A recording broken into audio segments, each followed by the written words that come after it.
నమస్కారం. కాలం పరిష్కారం కార్యక్రమానికి స్వాగతం. కాలాన్ని ఎదిరించలేం, కానీ ప్రతి సమస్యకు పరిష్కారం ఉంటుంది. అది మంత్ర సాధనతోనే సాధ్యమవుతుందనేది చాలా మంది నమ్మకం. అలాంటి వారికి ఓ శుభవార్త. కుటుంబపరంగా ఇబ్బందులు, ఆర్థిక సమస్యలు, విద్య, వివాహం, వ్యాపారం, ఆరోగ్యపరంగా ఎదురయ్యే ఎలాంటి సమస్యలకైనా ఇట్టే పరిష్కారం దొరికేలా దేవి ఉపాసకులు వైవిఎస్ శర్మ గారు కాలం పరిష్కారంతో సంతోష జీవితాన్ని అందుకుందామంటున్నారు. మరి మీ సందేహాలకు మార్గాలు తెలుసుకోవడానికి స్క్రీన్పై ఉన్న నెంబర్స్కి కాల్ చేసి మీ సమస్యల్ని పరిష్కరించుకోండి. నమస్కారం గురువు గారు. నమస్కారం అమ్మా. గురువుగారు, గురుం గణపతి అంటే ఏమిటి? ఈ గణపతికి సాధన అనేది ఎలా ఉంటుంది? పూర్తిగా వివరించండి. గురువే సర్వలోకానాం విషయే భవరోగిణాం నిధే సర్వ విద్యానాం శ్రీ దక్షిణామూర్తయ్య నమః అని మనం రుద్రనమ్మకజంకాల్లో మొదట్లోనే వస్తుంది. గురువు అంటే గురు. ఈ రెండు అక్షరాల్లో గు అంటే అంధకారం, రు అంటే దాన్ని తీసేసేది, నివారించేది. కాబట్టి గురువు అనే శబ్దానికి నీలో ఉన్నటువంటి చీకటిని పోగొట్టేటువంటి వాడు గురువు అవుతాడు. ఆ గురువు ఎవరైనా కానీ నీ అర్హతను బట్టి ఒక మంత్ర విద్య ఉపాసనకి ఇచ్చినప్పుడు దాన్ని గురువు మీద పూర్తి నమ్మకంతో ఏ విధమైనటువంటి సెకండ్ థాట్ అంటే ఏ విధమైన అవుతుందా కాదా, ఈ మంత్రం ఎన్నాళ్ళు చేయాలి, చేస్తే సిద్ధిస్తుందా లేదా, గురుగారు ఈ మంత్రం ఎందుకు చెప్పాడు, ఇంకోటి ఎవరో ద్వారా విని ఈ మంత్రం ఎందుకు చెప్పలేదు, ఇటువంటి ఆలోచన లేకుండా గురువు ఇదే వేదవాక్యం అని చెప్పేసి ఆ సర్వలోకానాం అన్న దానికి నిదర్శనంగా చేసుకుంటూ వస్తే ఏ చిన్న రెండక్షరాల మంత్రమైనా కూడా గణపతికి ఒకటే బీజాక్షరం గం గణపతే అంతే. అడ్డనే ఎన్ని రకాల బీజాక్షరాలు ఉంటే ఇంత మంత్రాలు కావు, ఇన్ని రకాలు లేకపోతే కాకనోపో. కాబట్టి ఆ గురువుని ఆరాధిస్తుంటే ఆటోమేటిక్గా విద్యలన్నీ కూడా ఆ గురువు ఇచ్చినటువంటి ఏ గురువు చెప్పినా కూడా గణపతి చేయమని చెప్తారు ముందు. అది లేకుండా మిగతా ఏ మంత్ర విద్యలకి అర్హత లేదు. తెలిసిన ఏ గురువు కూడా గణపతి చెప్పకుండా ఇంకోటి చేయమని చెప్పడు అసలు.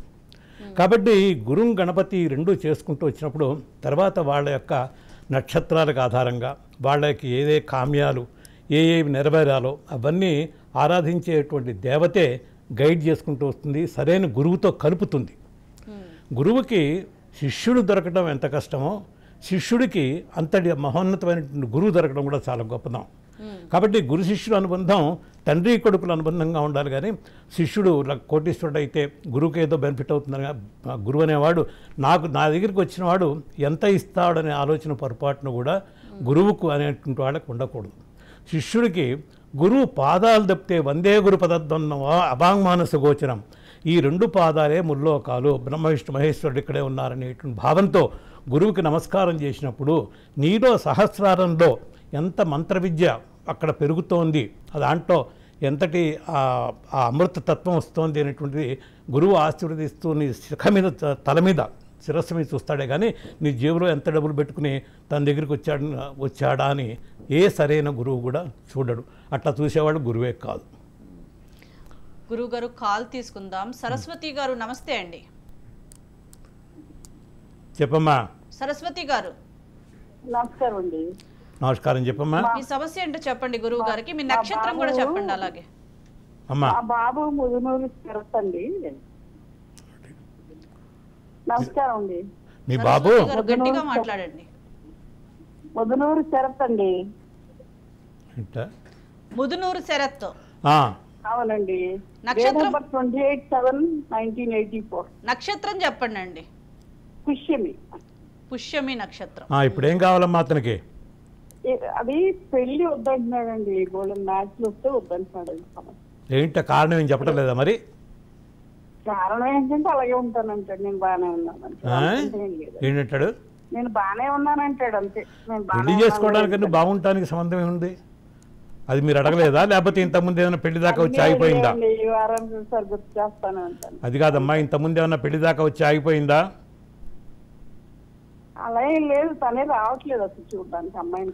వస్తాయమ్మా, ఇంకో 5-6 నెలలు కాస్త ఓపిక పట్టండి. ఇప్పుడు అతని యొక్క నక్షత్రానికి ఉన్నటువంటి గ్రహగతులు బాగలేదు. ఓ 2-3 నెలల్లో అంతా సెట్ అవుతాయి. దాని తర్వాత పెళ్లి చేసుకుంటాడు. అతను కాకుండా ఏముండదు. Right, all the best. గురువు గారు, అలాగే గురువు గణపతి అంటున్నారు, సాధన ఎలా చేసుకోవాలి, దానికి ఫలితాలు ఎలా ఉంటాయి చెప్పండి గురువుగారు. ఇప్పుడు ఒక ఉపాసకుడుగా అంటే అమ్మవారి ఉపాసకుడుగా ఈ గణపతి సుబ్రహ్మణ్యం ఈ రెండూ కూడా అమ్మవారికి కుడి చేయి ఎడం చేయలాంటి వాడు. ఇద్దరిని సాధన చేస్తే కానీ మీరు దుర్గాను, కాళీ అను, లక్ష్మి అను, సరస్వతి అను ఈ దేవత దగ్గరికి ఆ పై స్టెప్కు వెళ్ళేందుకు అర్హతే లేదు. కాబట్టి ముందు ముఖ్యంగా ఈ గణపతితో పాటు గణపతికి ప్రతి పూజ చేసినప్పుడు కూడా ఆ ముందు పూజారులు కూడా గణపతి పూజ చేస్తుంటారు. అట్లనే దర్శనానికి వెళ్ళినప్పుడు నాయన అన్ని పనులు నిరాటంగా నెరవేరేట్టుగా అనుగ్రహించని చెప్పి దండం పెట్టుకుని తర్వాత ఈ సుబ్రహ్మణ్యం అనే దానికి ఇంపార్టెన్స్ ఎక్కువ ఇచ్చేది. ఈ కలియుగంలో ఇప్పుడు ఉన్న యుగ ధర్మంలో ఈ సుబ్రహ్మణ్యం దానికి ఇంపార్టెన్స్ ఇచ్చేడితే అనేక రకాలైనటువంటి కామ్యాలు నెరవేరే అవకాశాలు ఉన్నాయి. అంటే గణపతితో కావాలంటే గణపతితో అవుతాయి, దానికి కూడా గణపతి అక్కడ అనుగ్రహం ఇవ్వాలి కదా, సుబ్రహ్మణ్యం కొలిచేందుకు కూడా ఆధారం ఆయన ఇవ్వాలా. అట్లనే ఈ కుజుడికి అధిపతి సుబ్రహ్మణ్యం. వివాహాలు కాని వాళ్ళకి ఈ కాలసర్ప దోషమని, రాహుకేతువుల బలం బాగాలేదని, అందుకనే వివాహాలు కావట్లేదని, ఇంకా పోతే ఒక అరటి చెట్టుకి మంగళసూత్రం కట్టమని మగవాడికైతే, ఆడవాడికైతే ఇంకా ఈ యొక్క ఏదో పీట ఇలాంటి కొన్ని తాంత్రికాలు చెబుతూ ఉంటారు. కానీ ఇవన్నీ కాకుండా కుజుడి యొక్క అనుగ్రహం ఉంటేనే ఒక వెహికల్ కొన్నా, ఒక ఇళ్ళు కొన్నా, ఒక స్థిరాస్తులు ఏర్పరచుకున్నా, వివాహాలు కావాలన్నా, సంతానం కావాలన్నా ముఖ్యంగా ఈ సుబ్రహ్మణ్య అనుగ్రహం లేకుండా ఎప్పుడూ పొరపాటును కూడా జరగదు. కాబట్టి ప్రతి వాళ్ళు ముఖ్యంగా తెలుసుకోవాల్సింది ఏంటంటే ఏ అమ్మవారి గుడిలోకి వెళ్ళినా ఆ పక్కన సుబ్రహ్మణ్యం ఉన్న ఈ పక్క ఇక్కడ నమస్కారం అక్కడ నమస్కారం పారేసి వెళ్ళిపోతే సరిపోతుంది అనుకోకుండా చక్కగా సుబ్రహ్మణ్యానికి కూడా ఇంపార్టెన్స్ ఇవ్వండి, దాని తత్వం తెలుసుకోండి, చక్కగా అన్ని కామ్యాలు నెరవేరుతాయి. ఏదో విపత్తు వచ్చినప్పుడు నీకెవరో చెప్తారు నీకేదో గ్రహదోషం బాగాలేదు, ఒక విగ్రహ ప్రతిష్ఠ చేయి, అది చేయి. దేవాలయాల్లో ఆ విధానం ప్రకారం చేసినటువంటి ఆ ప్రతిష్టలు వేరుగా ఉంటాయి. ఎక్కడో ఒక ప్రతిష్ఠ చేశామని చెప్పేసి నాగప్రతిష్ఠ చేసుకో, ఒక నాగుపాము బొమ్మ అన్నటువంటిది అది తీసుకొచ్చి రాయిని తీసుకొచ్చి ఎక్కడో గుళ్ళో పెట్టేసి ఎంతసేపు చేస్తారు? ఓ 2 గంటలు 3 గంటలు. గురుగారు మరో కాల్ తీసుకుందాము. రాజు గారు నమస్తే అండి. నమస్తే అండి. పాప మ్యారేజ్ గురించి అండి. పాప నక్షత్రం, పాప పేరు చెప్పండి గురువు గారితో. పాప పేరు వాసంతి అండి. నక్షత్రం చెప్పండి. రోహిణి నక్షత్రం అండి. గురువు గారితో మాట్లాడండి. డేట్ ఆఫ్ బర్త్ చెప్పంటారా? అక్కర్లేదు. ఇప్పుడు అమ్మాయి ఏం చేస్తుందండి? ఏమండి అమ్మాయి ఏం చదువుకుంది, ఏం చేస్తోంది ఇప్పుడు? ప్రెసిడెంట్ అయితే ఖాళీగా ఇంటికాడ ఉందండి. ఎంఎస్సీ ఫుడ్ ఇన్నోవేషన్ చేసింది. వెరీ గుడ్, శుభం. అమ్మాయికి మీరు గట్టిగా ప్రయత్నించండి, మే తర్వాత మ్యారేజ్ సెటిల్ అయిపోతుంది. బాగా ప్రయత్నించారు, ఎందుకంటే మీ సత్సంగం సార్, మీ దర్శన భాగ్యం జరిగినందుకు చాలా ఆనందంగా ఉందండి. అది అమ్మవారి నిర్ణయం, మనదేం లేదుగా, మన నిమిత్తం మాత్రం. ఎందుకంటే చాలా రోజుల నుంచి మీకోసం చూస్తున్నాం సార్. అంటే అదృష్టం, సాక్షాత్తు భగవంతుడు దిగొచ్చాడని. ఇప్పుడు మనం అంత అనుకోవచ్చు. నాకు ఎవరన్నా కార్యకారణ విముక్తాన్ని లలితాశాస్త్రం తెలిసిన వాళ్ళకి వినే ఉంటారు, చదువుతూనే ఉంటారు. కారణం లేకుండా అమ్మవారు ఎవరిని ఎప్పుడు ఎవరికి కలపదు. కాబట్టి ఇవాళ మీ కాల్ కలిసినా, మీరు ఈ మాట అడిగి నా చేసే సమాధానం విన్నా కూడా అది ఆ భగవత్ శక్తి యొక్క నిర్ణయమే కానీ నాది నీది యొక్క ఒక ప్రత్యేకమైనటువంటి ప్రతిపత్తి కాదు. కాబట్టి be happy, all the best. గురుగారు నెక్స్ట్ కాల్ తీసుకుందాం. రంజిత గారు హైదరాబాద్ నుంచి కాల్ చేస్తున్నారు. నమస్తే అండి రంజిత గారు, మీరు ఎవరి గురించి తెలుసుకోవాలనుకుంటున్నారు?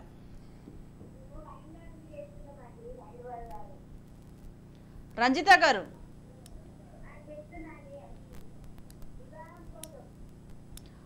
నక్షత్రం చెప్పండి.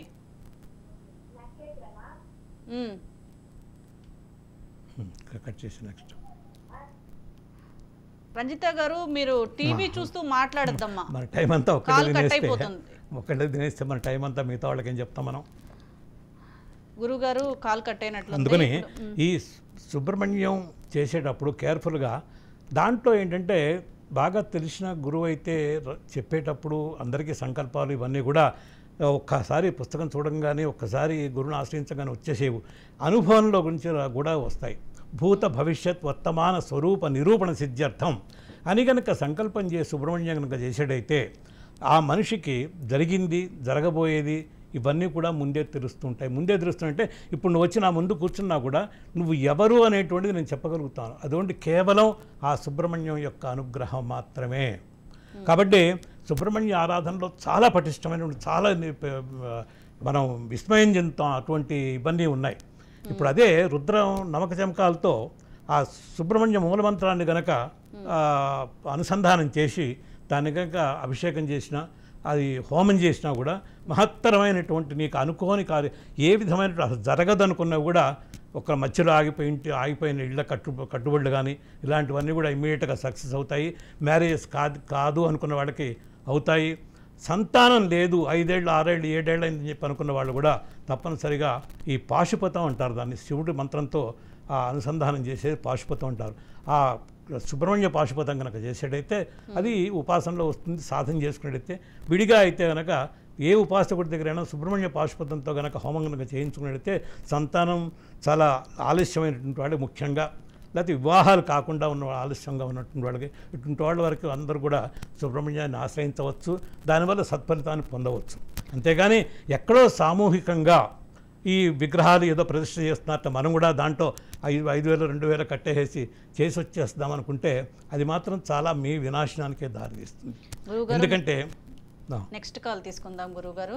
నాగేశ్వరరావు గారు కడప నుంచి కాల్ చేస్తున్నారు. నమస్తే అండి నాగేశ్వరరావు గారు. నమస్తే సార్. నమస్తే మేడం. ఎవరి గురించి తెలుసుకోవాలనుకుంటున్నారండి? స్వామీజీ, నేను జాబ్ గురించి, జాబ్ పర్పస్ గురించి ఫోన్ చేశాను మేడం. మీ నక్షత్రం చెప్పండి అండి. నక్షత్రం వృశ్చిక రాశి మేడం. నక్షత్రం అనురాధ నక్షత్రం. ఏంటండి? అనురాధ నక్షత్రం. ఏం చేస్తున్నారు మీరు? నేను ఆర్మీలో పనిచేస్తాను స్వామి, రిటైర్డ్ అవుతున్నాను. మళ్ళీ నెక్స్ట్ RRBకి అప్లై చేస్తున్నా, వస్తుందా రాదా అని కనుక్కున్నాను. ఇంకో 4 నెలలు ఆగండి, వస్తుంది. మీరు అప్లై చేసుకుంటే వస్తుంది, మీకు అవకాశం ఉంది. మంచి టైం ఏమండి? రైల్వేలో జాబ్ కోసం అప్లై చేశాను. చెయ్యండి, మీరు వస్తుంది. అర్ధాష్టమ శని ఉంది కాబట్టి ఇప్పుడు కొంచెం ఆలస్యమైనా కూడా మీకు వచ్చే అర్హత ఉంది. మీరు ప్రొసీడ్ కావచ్చు. All the best. Next caller Nagireddy గారు. నమస్తే అండి. ఎవరి గురించి తెలుసుకోవాలనుకుంటున్నారు మీరు? మీ పాప నక్షత్రం చెప్పండి.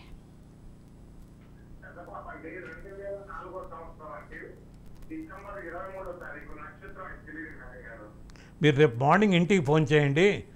నాకు 10 గంటల తర్వాత ఫోన్ చేస్తే మీ ఆ టైం చెప్తే అప్పుడు దాన్ని బట్టి నా దగ్గర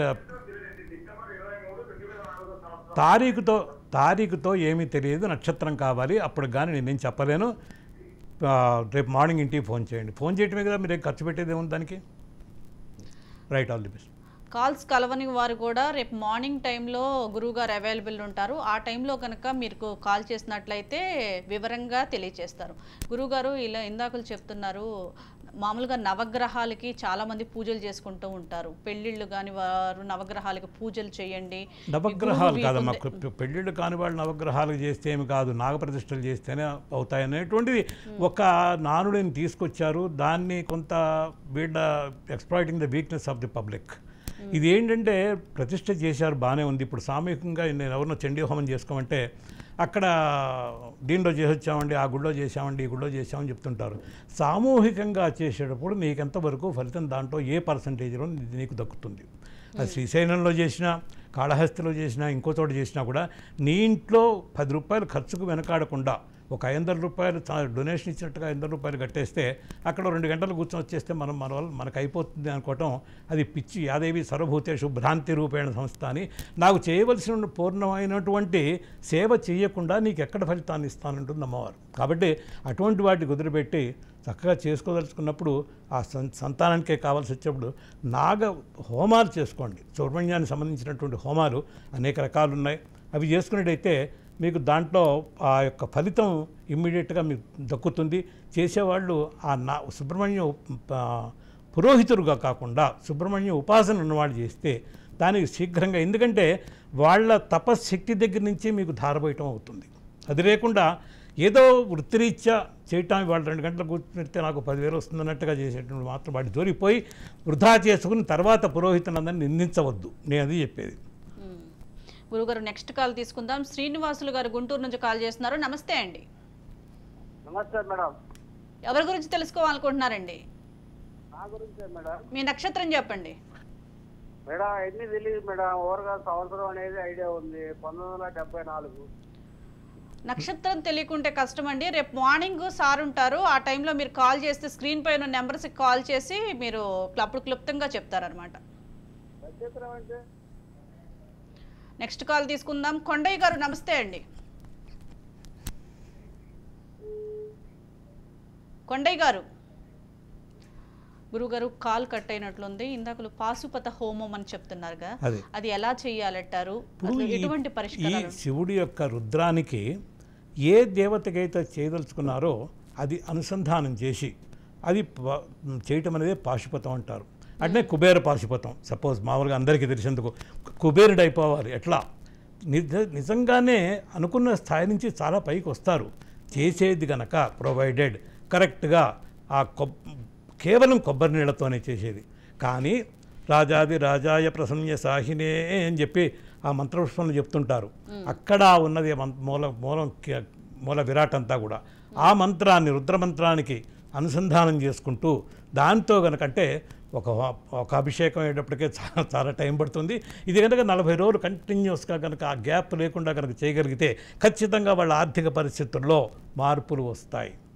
అదే దాని తర్వాత వాళ్ళంతా వాళ్ళే మళ్ళీ ఇంకా 60 రోజులు, నెల రోజులు కూడా చేసుకుంటారు, దాన్ని నేను కాదంట్లా. కానీ ఇదేంటంటే ఆ కుబేరమే. ఆ పాశుపతాస్త్రానికి విలువ ఉంది. అంటే ప్రతి ఒక్క దానికి కూడా శివుడి మంత్రం, ఆ పరమశివుడి యొక్క మంత్రంలో ఉన్నటువంటి ఆధ్యాత్మిక బలం అటువంటిది. దాన్ని నమ్మి కొలిచినప్పుడు అట్నే కళ్ళు కనపడిన వాళ్ళకి, చూపులు దెబ్బతిన్న వాళ్ళకి నేత్ర పాశుపతాలు ఉన్నాయి.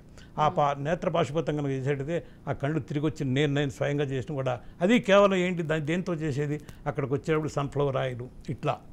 అట్లనే ఇప్పుడు శనీశ్వరుడికి శని పాశుపతాలని చెప్పేసి ఇవన్నీ శనికి మామూలుగా ఏం చేస్తాను, నల్ల నువ్వులో ఏదో నువ్వుల నూనె పోసేసి దేవాలయాల్లో అభిషేకాలు చేస్తుంటారు. అట్లా కాకుండా ఈ పాశుపతం ఇంట్లోనే చక్కగా ఆ శివలింగాన్ని తెచ్చిపెట్టుకుని దానికే ఆ చేయవలసినటువంటి విధానంతో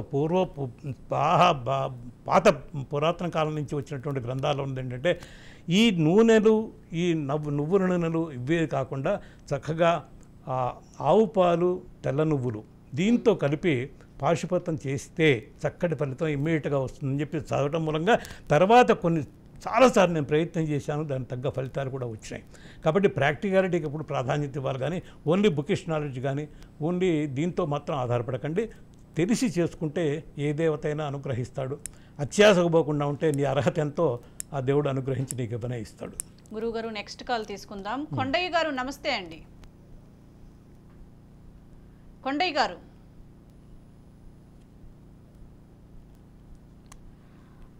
గురుగారు కాల్ కట్ అయినట్లుంది. కొంతమందికి వివాహాలు అట్లా లేట్ అవుతూ ఉంటాయి, ఉద్యోగాలు కూడా రాకపోవటము కొంచెం లేట్ అవుతూ ఉంటాయి. ఉద్యోగాలు రాకపోవటం అంటే అమ్మా, ఇప్పుడు కొంతమంది ఏంటంటే కేవలం మూర్ఖంగా నాకు గవర్నమెంట్ ఉద్యోగమే రావాలి అనేటువంటి ఒక అదేంటో మంకుతనం అలా మకురుతనం అనాలో ఏమో వాళ్ళని తల్లిదండ్రులను బాధపెట్టి వీళ్ళు ఇంట్లోనే కూర్చుని జీవితాలు కూడా పాడు చేసుకుంటుంటారు. ఈ గవర్నమెంట్ జాబ్ వస్తుందంటే గురువు ఎంత బలంగా ఉన్నాడు, నీ గవర్నమెంట్ జాబ్ ఇచ్చిన అసలు ఉద్యోగం అంటూ వస్తుందా లేదా ముందు అది చూసుకోకుండా. ఇప్పుడు ఆయన ఏదో మాట్లాడుతూ రైల్వేలో మళ్ళీ ఇది చేస్తున్నాడు. అనురాధ నక్షత్రం గవర్నమెంట్ జాబ్ అసలు వాడు తప్పనిసరిగా వాళ్ళ లైఫ్లో ఉన్నది. ఒకటి చేసి మళ్ళీ ఇంకోసారి ట్రై చేసుకో, ఆటోమేటిక్గా వస్తుంది, సక్సెస్ఫుల్గా వాళ్ళకి రాసి పెట్టే ఉన్నది. అట్లనే కొన్ని నక్షత్రాలు గవర్నమెంట్ జాబ్స్ అని ఈజీగా వస్తాయి. అదే నువ్వు అశ్విని, భరణి ఈ నక్షత్రాల్లోకి వచ్చేటప్పటికల్లా సివిల్ సప్లైస్ కానీ, చార్టెడ్ అకౌంట్స్ కానీ, పోలీస్ డిపార్ట్మెంట్ కానీ వీళ్ళది ఈజీగా అడ్వైస్ చేయవచ్చు. వాడు కనుక ప్రొవైడెడ్ ఆ సివిల్ సర్వీసెస్ కానీ చేసుంటే నువ్వు బెటర్ నాయన. వాళ్ళు చదువుకునే స్టేజ్లో వచ్చి తర్వాత ఫర్దర్గా ఏం చదవాలనుకుంటున్నా అంటే నేనైతే సజెస్ట్ చేస్తాను, ఇమీడియట్గా సివిల్ సర్వీసెస్కి పోనాయినా, నీ గ్రాడ్యుయేషన్ అయిపోయింది కదా అని. అట్లా అందుకనే తత్వం తెలుసుకుని కనుక చేసుకున్నట్టయితే ఏ దేవత అనుగ్రహించకపోవటం అంటూ జరగదు, ఏ మంత్ర విద్యకి ఫలితం లేకుండా కూడా పోదు ఎప్పుడు.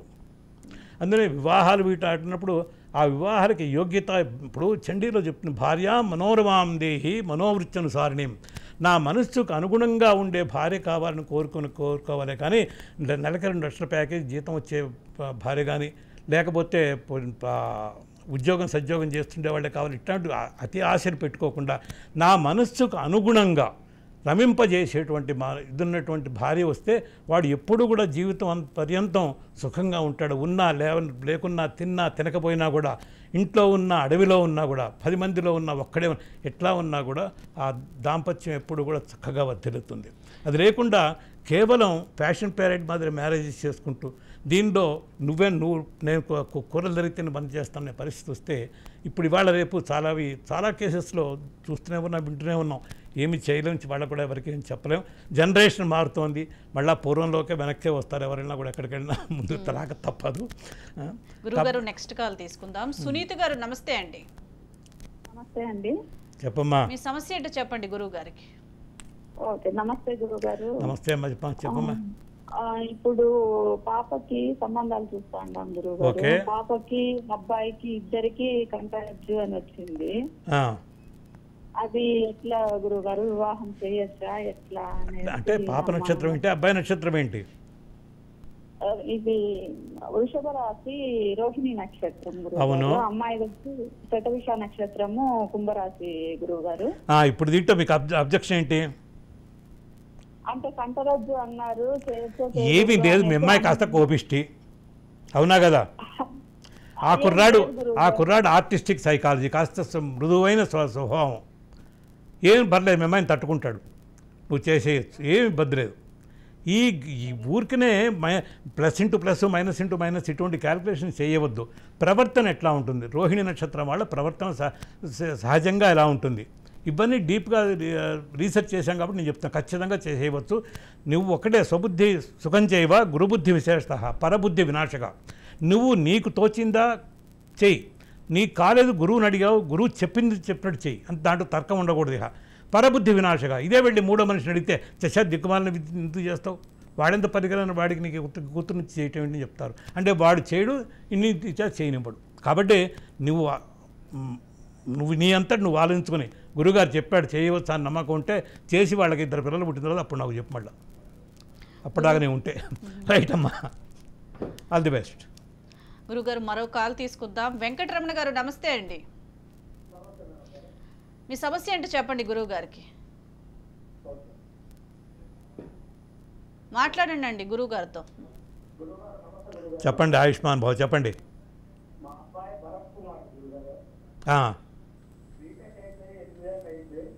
8 ఏళ్ళ?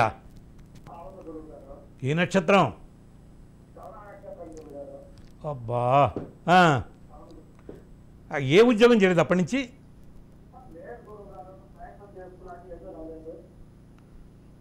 లేదబ్బా, ఇక్కడ లేదు, ఎంత ఏనాటి శనిలో ఉన్నాడు, ఇంకా 5 ఏళ్ల పాటు దగ్గరగా ఉంది. అయినా కూడా ఇప్పుడు ఇతనికి 8 ఏళ్ల బట్టి కూడా ఏం చేయకుండా కూర్చున్నాడంటే అతని లేజినెస్సా, లేకపోతే మీరు అతని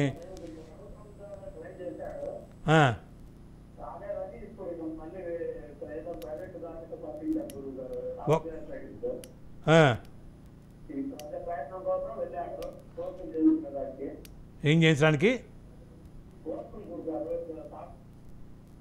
అర్థం కదా, కోర్సు ఉందా? హలో,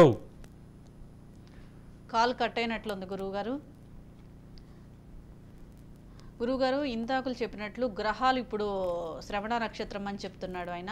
ఆ నక్షత్రంలో ఇప్పుడు 8 years నుంచి వాళ్ళకి అమితమైన ఇంటెలిజెన్స్ ఉంటుందమ్మా, అమితమైనటువంటి తెలివితేటలు ఉంటాయి. కానీ గైడ్ చేసేవాళ్ళు వెనక నుంచి సక్రమంగా లేకపోతే వీళ్ళకి కొంచెం ఇటువంటి అసలు ఇది కొత్త, నాకు చాలా కాలం తర్వాత ఇటువంటి కేసు వినటమే. 8 ఏళ్ల బట్టి ఉద్యోగం లేకుండా ఉన్నాడు అంటే ఇది చాలా విచిత్రమైనటువంటి పరిస్థితిగా కనపడుతోంది. ఇదనే కానీ వీళ్ళని రక్షించగలిగిన వాడు ఆ వెంకటేశ్వరుడు ఒక్కడే. ఒక్కసారి ఆ దర్శనం చేసుకుని కాస్త తిరిగి వచ్చి మళ్ళా ఇది కనుక కనకధార స్తోత్రాన్ని కనుక నిత్యం పారాయణ చేయటం మొదలు పెడితే వీళ్ళకి ఆటోమేటిక్గా అన్ని సంపాదన అనేది ప్రారంభమవుతుంది. ఆదిశంకరాచార్యులు చేసినటువంటి స్తోత్రం అది, దానికేం తమాషాగా తీసుకోవాల్సింది కాదు. ఎవరైనా కూడా ధనం కావాల్సిన వాళ్ళు, కాస్త ఆర్థిక ఇబ్బందులు అనుకున్న వాళ్ళు చక్కగా ఓపికగా కూర్చుని ఆ కనకధార స్తోత్రాన్ని, ఆ అమ్మవారు అది ఆదిశంకరాచార్యులు భిక్షకని వెళ్తే నా దగ్గర ఏం లేదు నాయన, ఏం తినా ఏం ఇవ్వగలుగుతానని చెప్పి ఒక్క ఉసిరికాయ, ఎండిపోతున్నటువంటి ఉసిరికాయని తీసుకొచ్చి ఆయన చేతిలో పెట్టిందిట. అప్పుడు ఆయన అంగం హరే పులకభూషణమస్త్రయంతి అని చెప్పేసి అమ్మవారిని అనర్గళంగా స్తోత్రం చేస్తే ఆ కనక వర్షం కురిసిందిట, ఆ బంగారం ఇవితో. అట్లనే ఇది అఫ్కోర్స్ దీన్ని కొంతమంది ఏదో ఉసిరికాయలతో హోమం చేస్తే లక్ష్మీదేవి వచ్చేస్తున్న పిచ్చి పిచ్చి ఆలోచన కూడా చేస్తుంటారు. అలాంటిది కాదు, అది ఎగ్జాంపుల్గా ఇచ్చింది అని చెప్పి శాస్త్రంలో చెప్పిందే. కానీ ఆ కనకధార స్తోత్రాన్ని 40 రోజుల పాటు దీక్షగా కనుక ఎవరైనా సరే ఆ పారాయణ చేయటం మొదలు పెడితే, ఇప్పుడు రకరకాల స్వరాలు ఈ టీవీలో వినపడుతున్నాయి. అట్లా కాకుండా ఎంతవరకు తనకి సాధన వీలవుతుందో తప్పులు లేకుండా ఆ శ్లోకాలు చదువుకుంటూ చక్కగా రోజు పొద్దున సాయంత్రం ఒకసారి పారాయణ చేసుకుంటూ వస్తే ఆర్థిక ఇబ్బందుల నుంచి చాలా వరకు బయటపడేటువంటి అవకాశాలు ఆ భగవంతుడే ఇస్తాడు. గురుగారు, చాలామంది అనారోగ్య సమస్యలతో కానీ కుటుంబ సమస్యలతో కానీ బాధపడుతూ ఉంటారు. కొంతమంది గ్రహాలు అనుకూలంగా లేవని వారికి వారే అనుకుంటూ ఉంటారు. వీటికి మంత్ర సాధన ద్వారా అసలు ఎటువంటి పరిష్కారాలు చూస్తారంటారు? ఇది ఖచ్చితంగా కొన్ని విపరీతమైనటువంటి వ్యాధులు ఇవన్నిటికి కూడా శివుడు ఇందాక చెప్పినట్టు శివుడి పాశుపతాస్త్రమే ఆంజనేయుడు. కాబట్టి ఈ ఆంజనేయుడిని కొలిస్తే ఈ హనుమాన్ చాలీసా అవన్నీ కనుక వివరంగా మీరు చదవకపోయినా అది రికార్డ్ అవుతున్నప్పుడు విన్నా కూడా దాంట్లో అనేక రకాల మీ యొక్క ఆరోగ్య సమస్యలకి పరిష్కారాలు ఉంటాయి. అట్లనే అటువంటి వాళ్ళు ఆంజనేయ స్వామి గుడిలో 14 ప్రదక్షిణాలు చక్కగా నిత్యం ఒక 14 రోజుల పాటు చేసుకుని అక్కడి నుంచి అభిషేకం కనుక ఆ పానకంతో కనుక ఆంజనేయ స్వామికి అభిషేకం చేయించుకుంటే ఆ తీర్థం తీసుకుంటే చక్కగా ఎటువంటి రోగానికైనా తీసేసేయడంగానే ఉపశమనం వస్తుంది. దానికి మంత్ర విద్యలో ఒకసారి పైనుంచి పేషెంట్ మించి ఒంటి మించి తీసేయలేరు, కానీ తగ్గుదల వచ్చేసి నిబ్బరించుకునేటువంటి ఇప్పుడు దేవతా ఉపాసన చేశామంటే ఉపాసనలో కూడా ఉన్నది ఏంటంటే నిబ్బరంగా రాబోయే ఎటువంటి ఇంట్లో మీకున్నట్టు నాకుండా కష్ట సుఖాలు అన్నీ ఉంటాయి, సంసారాలు గోరలు బాధలు అన్నీ ఉంటాయి. కానీ ఏంటంటే వచ్చింది ఇట్లనే పోతుంది, అమ్మవారు చూసుకుంటుంది, మానసిక ధైర్యం ఉంటుంది. కాబట్టే ఈ ఉపాసన చేయటం కానీ ఈ దేవతారాధన చేయటం కానీ అందుకని ఎక్కడికన్నా వెళ్ళినా ఏ దేవాలయంకి వెళ్ళినా కూడా నా గుండెల్లో ఉన్నటువంటి రూపం ఎక్కడ కనపడుతుంటుంది, కానీ అక్కడ ఎంత అలంకారం చేశారు, అమ్మవారు ఎంత ఉంది, ఎంత విగ్రహం ఉంది, ఇలాంటి ఆలోచన రావు. కాబట్టి ఉపాసకుల దగ్గర నుంచి నేర్చుకోవాల్సింది ఏంటంటే ఆరాధన ఎట్లా చేసే దాంట్లో మనం సరైనటువంటి విధానంలో చేస్తున్నామా లేదని తెలుసుకుంటే అన్ని విద్యలో ఏ గ్రహాలేవి కూడా నవగ్రహాలన్నీ కూడా పరమేశ్వరుడి యొక్క అంతర్గత స్వరూపాలే. ఒక్కొక్క మినిస్ట్రీ ఒక్కొక్క పోర్ట్ఫోలియో ఒక్కొక్కడికి ఇచ్చి వాళ్ళు చేస్తున్న నా వాళ్ళకి నువ్వు శత్రువు నేను మిత్రుడిని కాదు, ఒకటి నేను మిత్రుడు నువ్వు శత్రువు కాదు, ఎప్పుడు కూడా వాళ్ళ డ్యూటీ వాళ్ళు చేస్తుంటారు. కాబట్టి ఎప్పుడు ఆ గ్రహాల యొక్క ఇది కేవలం పొద్దున్నే సూర్య నమస్కారం చేసిన ఒకసారి ఆదిత్యాయ సోమాయ మంగళాయ బుధాయ గురుశక్ర శనిభ్యశ్చ రాహవే కేతవే నమః అని ఎంతమంది అనుకోగలుగుతున్నారు? 9 గ్రహాలకి ఒకేసారి ఒకే నమస్కారం అయిపోయింది. అట్నే దేవుణ్ణి చూడాలనుకుంటే పొద్దున్నే లేచి బయటకు వచ్చి ఆ సూర్యుని కనుక ఒక్క నమస్కారం చేసుకుంటే ఆ ఆదిత్యుడు అంతటి మరి ఆయన ఎప్పుడు వస్తున్నాడు ఎప్పుడు వెళ్తున్నాడు అసలు గమనం ఆగుతుందా? సూర్యుడు కనుక గమనం కనుక ఆగిపోతే ప్రపంచం ఏమైపోతుంది అసలు. కాబట్టి సూర్య సిద్ధాంతం అని చెప్పి జ్యోతిష్ శాస్త్రానికి కూడా మూలాధారం సూర్యుడే. దాని మించి ఆధారపడే ఈ సూర్య దీని సిద్ధాంతం మీద జ్యోతిష్ శాస్త్రం అంతా కూడా నడుస్తోంది. కాబట్టి గ్రహాలు వాటి ఇంపార్టెన్స్ ఇవ్వకుండా ఏ గ్రహానికి ఒక్క గ్రహానికి ఒక్క అధిపతి ఉన్నాడు. ఇప్పుడు గణపతికి కావాలంటే కేతువు కనుక ఇది ఇబ్బంది పెడుతున్నాడు అనుకుంటే కేతువుని చేసుకోవచ్చు. రాహుకేతువు చాలామంది ఈ రాహుకేతువులు మీకు ఇబ్బందిగా ఉన్నారు, మీరు జపాలు చేయించుకోండి. ఏమిటి చేసేది జపాలు? ఈ జపాలు చేసేటప్పుడు కూర్చున్న వాళ్ళు ఎంతసేపు దాని మీద కాన్సన్ట్రేట్ చేసి 3 గంటల సేపు జపం చేయగలుగుతారు. ఆ జపం చేసేటప్పుడు వాళ్ళకి ఆ మంత్రసిద్ధి ఉందా? ఇప్పుడు నువ్వు ఇవాళ రాహుకు చెప్పావు, ఇంకోటి చోటుకి వెళ్తే శని చెప్తాడు, శని కోసం చెప్తాడు, ఇంకోటి చోటుకి వెళ్తే కుజుడి కోసం చెప్తారు. కాబట్టి ఏ గ్రహం మీద దాని మీద కమాండింగ్, ఏ గ్రహం మీద ఇంపార్టెన్స్ వాళ్ళకి ఉండదు. కాబట్టి ఈ జపతపాల వల్ల ఈ కలియుగంలో ఈనాటి కాలంలో ఈ ధర్మంలో మాత్రం వాటి వల్ల అంటే మిగతా పురోహితుని నేను డిసప్పాయింట్ చేయటం కాదు, దానికన్నా ముందు శనైశ్వరుడు ఇచ్చాడంటే అఖండ రాజయోగం తీసుకెళ్ళి ప్రెసిడెంట్ సీట్లో కూర్చోబెడతాడు. ఆయుష్ని ఇచ్చేవాడు వాడే, తీసుకుపోయేవాడు ఆయనే. కాబట్టి గతించిన ఒక చీఫ్ మినిస్టర్ 7 రోజుల టైము సింహంలో ఉన్నాడు అక్కడ శాటర్న్. ఆ టైంలో 2వ తారీఖున చనిపోయాడు, 9వ తారీఖు దాకా కనుక బతికుండి పెడితే ఇంకో 30 ఏళ్ల పాటు ఆయన్ని ఇండియాలో ఎవరు కూడా ఏమీ చేయలేకపోయేవాడు, అంతటి మహత్తరమైన వ్యక్తి. కానీ శాటర్న్ ఆ అష్టమ స్థానంలో ఆయుష్ స్థానాలు ఉన్నాడు, కొట్టేయాలనుకున్నాడు. కాలంగా దాని ఇది కూడా అట్లానే వచ్చినాయి అన్ని పరిస్థితులు, లేచిపోయాడు అంతే. కాబట్టి అడిగిన ప్రశ్నలకు చక్కటి సమాధానాలు చెప్పారు గురువు గారు, ధన్యవాదాలు. చూశారు కదండి, ఇది ఇవాల్టి కాలం పరిష్కారం కార్యక్రమం. మరో కార్యక్రమంతో మళ్ళీ కలుద్దాం. Keep watching Raj news.